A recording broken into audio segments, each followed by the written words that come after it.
बिरहा वियोग में तू जरेला कि ना, अपना पगली के याद तू करेला कि ना, अपना पगली के याद तू करेला कि ना। जैसे मरतानी वैसे मरेला कि ना,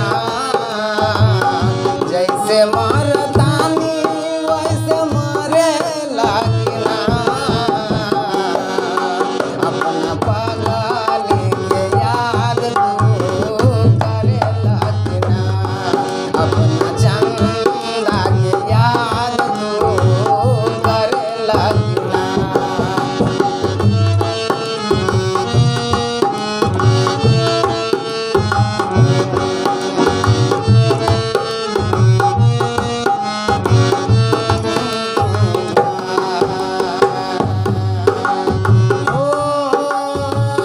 रोवतिया कंगना चूड़ी लाठी बेचा